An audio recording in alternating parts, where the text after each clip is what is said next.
الحمد للہ رب العالمین والعاقبۃ للمتقین والصلاة والسلام علی سید المرسلین۔ ناظرین کرام، السلام علیکم ورحمۃ اللہ وبرکاتہ۔ ایمانی صفات کا عنوان لے کر آپ کی خدمت میں حاضر ہوں۔ ایمانی صفات کے تعلق سے وہ احادیث، وہ اسلامی اور شریعت کی تعلیمات جن کو ایمانی صفات کے خلاف قرار دیا گیا ہے، وہ چیز ایمانی صفات والوں میں نہیں ہونی چاہیے۔ اس سلسلے میں جھوٹ، کذب، ایک تو جلی ظاہر ہوتا ہے، ایک جلی اور ایک خفی۔ جھوٹ کی بعض قسمیں خفی ہوتی ہیں، خفی یعنی پوشیدہ۔ اللہ کے پیارے پیغمبر محمد صلی اللہ علیہ وسلم نے ہر قسم کے جھوٹ سے منع کر دیا ہے، چاہے وہ خفی ہو چاہے جلی ہو۔ جھوٹ کی چند سنگین قسموں کا بیان اس سے پہلے ہو چکا ہے، لیکن کچھ ایسی چیزیں بھی ہیں پوشیدہ جھوٹ جس کے اکثر لوگ مرتکب ہوا کرتے ہیں اور اس کو جھوٹ شمار نہیں کرتے۔ آئیے کچھ اس کا بھی ذکر ہو جائے۔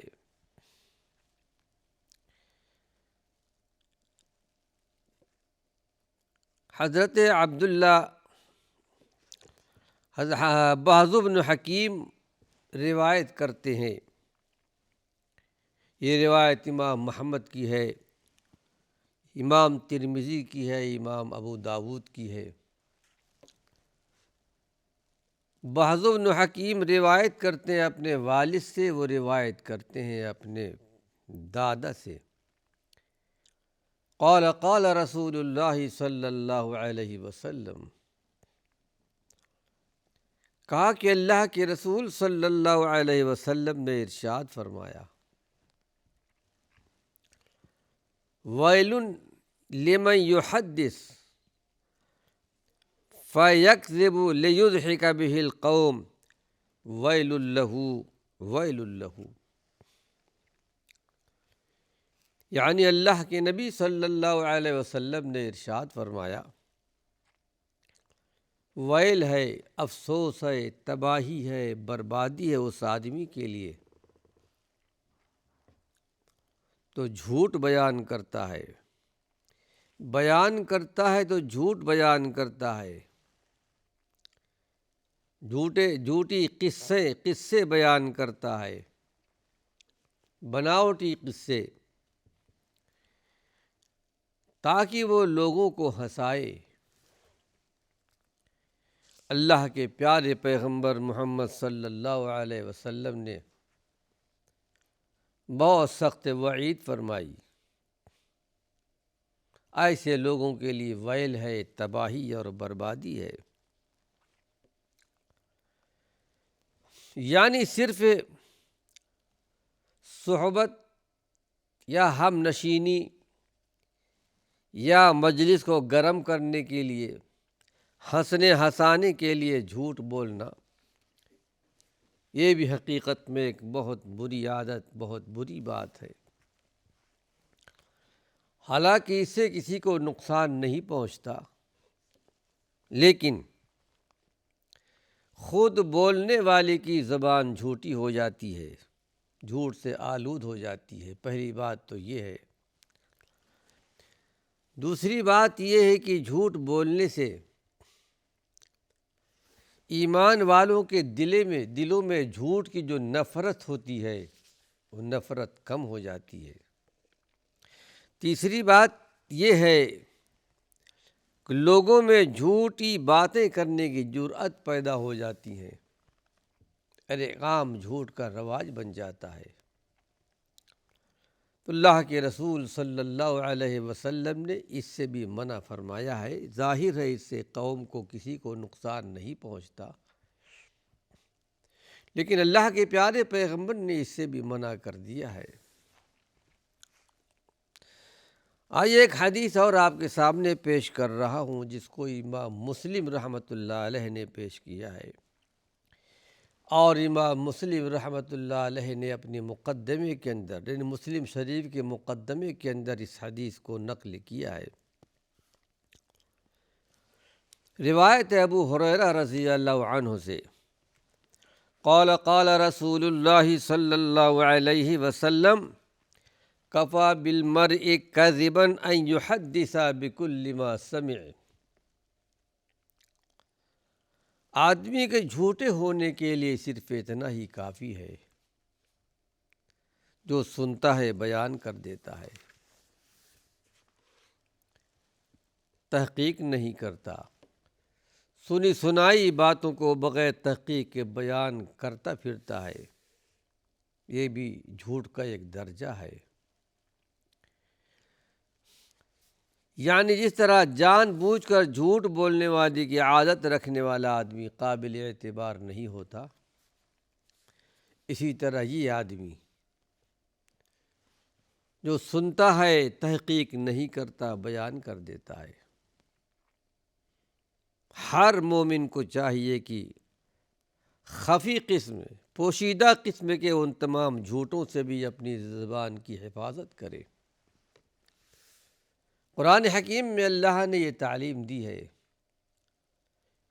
ایمان والوں کو، یا ایھا الذین آمنوا، اے ایمان والو، ان جاءکم فاسق بنبأ،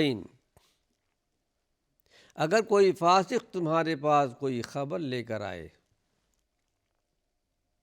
فتبینوا، تحقیق کر لو۔ ان جاءکم فاسق بنبأ فتبینوا، یہ کہ تم کسی کو بغیر تحقیق کے نقصان پہنچا دو، فتصبحوا علی ما فعلتم نادمین، اس کے بعد تمہیں ندامت اور شرمندگی اٹھانی پڑے، میں نے تحقیق تو نہیں کیا تھا، یہ بات میں نے سب کو لوگوں کے درمیان پھیلا دی ہے۔ پہلے بات کی تحقیق کر لیا کرو۔ اللہ رب العالمین نے ایمان والوں کو خطاب کرتے ہوئے فرمایا ہے، ہدایت کا، رہبری کا کوئی گوشہ چھوڑا نہیں گیا، ہر چیز بیان کر دی گئی۔ آئیے، یہ تو جھوٹ خفی کا ذکر تھا، پوشیدہ جھوٹ، خفی۔ اسی طرح خیانت کی بعض قسمیں بھی خفی اور پوشیدہ ہیں، ظاہر طور پر پتہ نہیں چلتا خیانت کی، لیکن حقیقت میں وہ خیانت ہوتی ہے۔ اللہ کے پیارے پیغمبر نے وہ بھی بیان کر دیا ہے۔ جس طرح کی بعض جھوٹ اس قسم کے ہیں کہ بہت سے لوگ اس کو جھوٹ نہیں سمجھتے، اسی طرح خیانت کے بھی کچھ ایسے اقسام ہیں جس کو لوگ خیانت نہیں سمجھتے، اور اللہ کے پیارے پیغمبر نے بڑی وضاحت کے ساتھ یہ بات بیان کر دی ہے۔ آئیے اس سلسلے میں چند احادیث آپ کے سامنے پیش کر رہا ہوں۔ خیانت خفی، پوشیدہ، جس سے لوگ احتیاط نہیں کرتے، اللہ کے پیارے پیغمبر نے اشارہ کر دیا ہے۔ روایت ہے ترمذی شریف کی، ابو ہریرہ رضی اللہ عنہ سے، قال قال رسول اللہ صلی اللہ علیہ وسلم لأبی الہیثم، یعنی اللہ کے پیارے پیغمبر نے ایک صحابی تھے ابو الہیثم رضی اللہ عنہ کہ ان المستشار مؤتمن، جس سے مشورہ لیا جائے اس کو امین ہونا چاہیے،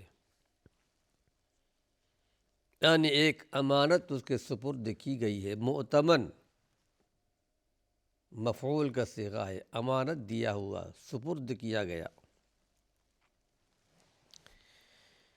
پھر یہ کہ ابو الہیثم رضی اللہ عنہ نے ایک معاملہ اللہ کے نبی صلی اللہ علیہ وسلم سے مشورہ کیا تھا۔ اس موقع پر آپ نے ارشاد فرمایا تھا، کسی سے مشورہ اگر لیا جائے اسے چاہیے کہ یہ محسوس کرے کہ مشورہ چاہنے والے نے اس کو اپنے اعتماد میں بھروسے میں لیا ہے۔ اگر کوئی آدمی کسی سے مشورہ لیتا ہے تو اعتماد رکھتا ہے، یقین رکھتا ہے کہ مجھ کو صحیح مشورہ دے گا اور میرے مشورے کی راز بھی رکھے گا،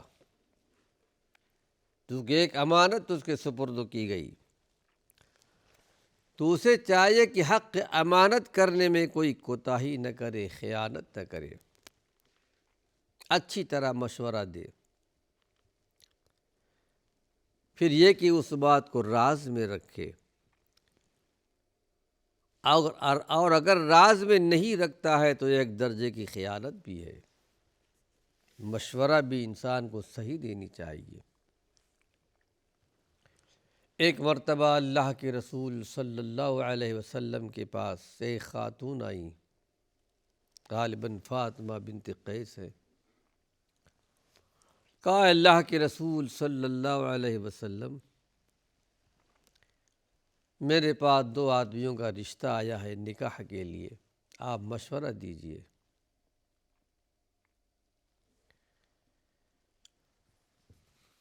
ایک معاویہ تھے اور ایک دوسرے صاحب اور تھے۔ اللہ کے پیارے پیغمبر نے مشورہ دیا کہ میں دونوں سے نکاح کا مشورہ نہیں دیتا، مشورہ دینے والے کو امانت دار ہونا چاہیے، صحیح مشورہ دے۔ کہا کہ معاویہ اس زمانے میں غریب تھے، غربت تھی، یہ بڑے خاندان کی تھیں، کہ ہو سکتا ہے کہ تمہارا گزارا اس کے ساتھ نہ ہو سکے۔ دوسرے جو تھے کہا کہ وہ بہت لاٹھی اپنے کندھے سے نہیں ہٹاتے، یعنی وہ بہت مارا کرتے ہیں، دونوں مناسب نہیں ہیں۔ پھر اللہ کے پیارے پیغمبر محمد صلی اللہ علیہ وسلم نے کسی اور کے ساتھ نکاح کرنے کا مشورہ دے دیا۔ ناظرین اکرام، اس کا مفہوم یہ ہے دو حدیثوں کا، جس سے مشورہ لیا جائے، پہلی بات تو یہ ہے کہ مشورہ دے بڑی ہی امانت کے ساتھ، دیانت داری کے ساتھ صحیح مشورہ دے اور مشورے کو راز بھی رکھے۔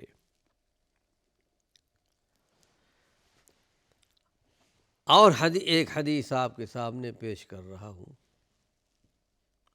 خیانت کی بعض خفی قسمیں، پوشیدہ قسمیں، یہ روایت ہے ترمذی کی، ابو داؤد شریف کی، جس کو روایت کیا ہے جابر بن عبداللہ رضی اللہ عنہ، بڑے مشہور صحابی رسول تھے۔ روایت کرتے ہیں عن النبی صلی اللہ علیہ وسلم، اللہ کے نبی صلی اللہ علیہ وسلم سے، قال، آپ نے ارشاد فرمایا، اذا حدث الرجل الحدیث ثم التفت فہی امانۃ، یعنی اللہ کے نبی صلی اللہ علیہ وسلم ارشاد فرماتے ہیں، جب کوئی آدمی، کوئی شخص اپنے کوئی بات کسی سے کہے اور کہتے وقت وہ ادھر ادھر دائیں بائیں دیکھے، کوئی دیکھ تو نہیں رہا ہے، کوئی سن تو نہیں رہا ہے، تو وہ بھی امانت ہے۔ یعنی اگر کوئی شخص تم سے بات کرے اور وہ زبانی تم سے نہ کہے کہ اس کو راز رکھنا، لیکن اشارے کنائے سے ایک الگ انداز سے وہ چاہتا ہے کہ سامنے والا آدمی محسوس کر لے کہ میں نہیں چاہتا کہ یہ میری بات کوئی اور سن لے، دائیں بائیں دیکھتا ہے کوئی ہے تو نہیں، تو حقیقت میں وہ ایک اشارے سے سامنے والے کو سمجھانا چاہتا ہے کہ میری یہ بات امانت ہے اور کسی کو اس بات کا پتہ نہیں ہونا چاہیے۔ زبان سے نہیں بلکہ اپنے اشارے سے، اپنے انداز سے بیان کر دیتا ہے۔ یہ بھی ایک امانت ہے، اگر اس میں خیانت کی گئی تو حقیقت میں اس کا بھی اللہ کے پاس جواب دینا ہے۔ لیکن ہاں، اس سلسلے میں ایک دوسری حدیث بھی آتی ہے، اگر کوئی بندہ ناحق قتل کی یا آبرو ریزی کی، مالی نقصان کی کوئی سازش کر رہا ہو، چاہے ایک آدمی کے ساتھ ہو، دو آدمی کے ساتھ ہو، یا کسی مجلس کے اندر ہو، اگر سازش ہو رہی ہے کسی کو ناحق قتل کرنے کی، اگر سازش ہو رہی ہے کسی کو نقصان پہنچانے کی اور یا آبرو ریزی کی، اور تمہارے علم میں یہ بات آ جائے، تو اس وقت ہرگز اس کو راز نہ رکھو، بلکہ جس کے متعلق وہ باتیں آ رہی ہیں اس کو اطلاع کر دو تاکہ وہ اس سے پرہیز کر لے۔ ناظرین کرام، یہ تو ایک تمہید تھی، لیکن اگلے درس میں انشاءاللہ حدیث پیش کروں گا۔ اللہ سے دعا ہے پروردگار عالم ہم سب کو عمل کی توفیق نصیب فرمائے۔ وآخر دعوانا ان الحمد للہ رب العالمین۔